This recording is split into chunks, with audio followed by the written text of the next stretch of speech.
Well, our next guest says taxes can be fun, especially when you use the rules to save yourself money. Kathy Burlison is an agent and co-owner of SmartSpot here in town. Okay, welcome, my dear. Okay, so there are so many things to consider during open enrollment for employee benefits. It's kind of a big thing, yes? It is a big thing, and it's scary because all of a sudden you've got the email with all these attachments that say, what health insurance do you want? What do you want to do with your 401k? Do you want life insurance? Do you want a 125 plan or a cafeteria plan? Child care, health insurance, all of this, and someone wants you to make a decision and you just feel at a loss. And Commit. Just check any box. Yeah. Well, what I want to know is what can fall under open enrollment? You're going to typically see health insurance premiums, 401k benefits, 125 plans. You might also hear those as cafeteria plans for child care or for health expenses, life insurance, and disability insurance. There could be others, but those are the biggies. Now, I love it when a guest brings a prop. I see that you brought a bowl of money. So what is up with the bowl of money, dear? Well, it is National Bribe Michael Mackey Day. It is. That's awesome. You didn't mention that, but we'd heard that. But in addition, it's a really nice way to think about this is your pay. Okay. So if you imagine that this is your pay and you're thinking, oh, all the fun things that you can do with it, aside from paying rent, you can go out and have a nice time with it. And all of a sudden your employer says, you know what, I'm not going to give you all this money because we're going to take this big old batch of it. Yep. It's going to the IRS. It's going to Social Security. Oh, guess what? It's going to the state. So lots of this money goes out of this picture before you even start. Yes. Then they come along and say, hey, what about benefits? We can take more money out of your check so that you've got less to spend and you just have a smaller picture here. And so now you have to decide, how am I going to spend that money?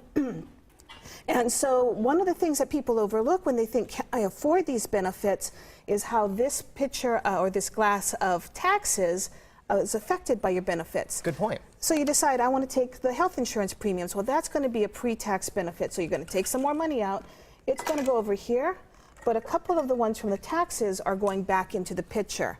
So when you really think about it and you're looking at that cost and it's $200 a pay period, maybe it's only $160 a pay period that you're really going to spend because your taxes are going to be lower with that election. And they need to be thinking about this now before tax season rolls around in 2014, in April of next year. Exactly. And who wants to think about taxes in the fall? But with open enrollment, you really need to put the whole picture together and make some smart decisions. Now, is there anything different that people need to realize this year? There's got to be some changes coming. Always. Always. Two big things this year. The Affordable Care Act means that people will be able to go to the marketplace, and the marketplace is a technical term, but to the marketplace for health insurance and buy their own health insurance instead of getting it from their employers.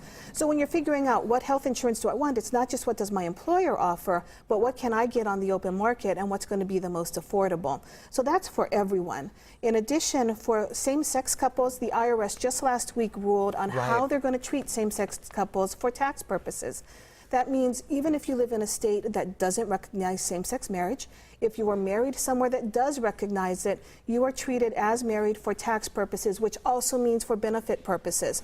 So if your spouse has great health insurance, you can now be on that health insurance in a tax-benefited manner. You don't have to pay tax on the fact that you're getting that health insurance. So some pretty big changes. A lot going on and just coming down in the past week. So yes. All right. Well, if you have tax questions, you want to go see Kathy at SmartSpot. Thank you so much, dear. Thanks for all the insight today. All right. Well, we may